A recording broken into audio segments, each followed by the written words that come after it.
अनंत कोटि ब्रह्मांड नायक राजाधिराज योगिराज परब्रह्म श्री सच्चिदानंद सद्गुरु साईनाथ महाराज की जय। మరొక విశేషం కూడా ఉంటుండాలి.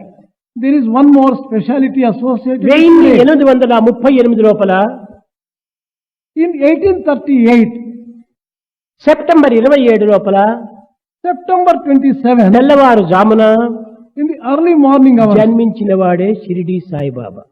Shirdi Sai was born on that day. 1838 సంవత్సరము year 1838 September 27 27th of September. ఎక్కడ పుట్టాడు? Where was he born?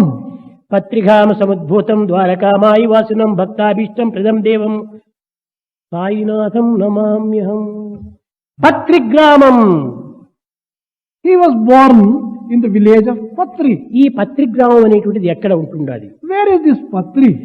Aurangabad జిల్లా లోపల In Aurangabad, ఒక చిన్న village. it is a very small village. ఈ విలేజ్ యందు ఒక బీద బ్రాహ్మణ కుటుంబంలో జన్మించింది. In this village, he was born in a poor Brahmin family. కానీ అది అనేక కారణాల చేత ఆ తల్లిదండ్రులు ఈ పిల్లవానికి దూరమయ్యారు. On account of various reasons, the parents left him alone. ఈ పిల్లవాడు ఒక ఫకీర్ చేతిలో పడ్డాడు. He fell into the hands of a fakir. కానీ కన్నబిడ్డ కాకపోవటం చేతనే ఈ యొక్క అమితమైనటువంటి యొక్క ఆ అనుబంధన కూడాను లేకపోయింది.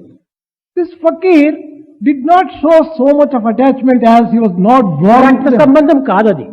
He was not related by blood. పుట్టినవాడు కాదది. He was not born to them.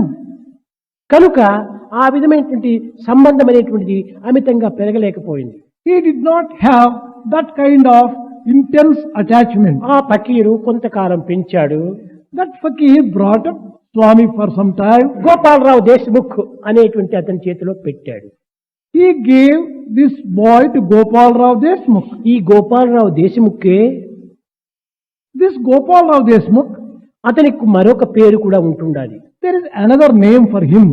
అనగా అతను సాకి సంరక్షించడం కాకుండా అతను మహా గొప్ప పండితుడు, This Gopal Rao Deshmukh was a great scholar. మహాజ్ఞాని. He was also a very wise man. అందువల్ల Therefore, అతనికి ఒక విధమైనటువంటి ప్రజలందరూ చేరి ఒక బిరుదు ఇచ్చారు. the people conferred on him a అతనే title. వెంకుస అని. His name was పేరు వెంకుస Venkusa. కాదు, పేరు నిజమైన పేరు Gopalarao Deshmukh. The real name was Gopal Rao Deshmukh. But కానీ his title పండితుడు was కావడం Venkusa. చేత As he was a scholar, అతనికి వెంకుస అని పిలుస్తూ వచ్చారు. he was called Venkusa. ఇతని దగ్గర కూడా కొంతకాలం పెరిగాడు. Swami spent a little time with him. కానీ ఒక్క చోట స్థిరంగా ఉండేటువంటి స్వభావం కాదు. He was not given to staying steadily in one place. అక్కడ నుంచి 1854 లోపల షిరిడి చేరాడు. 54 he came to Shirdi.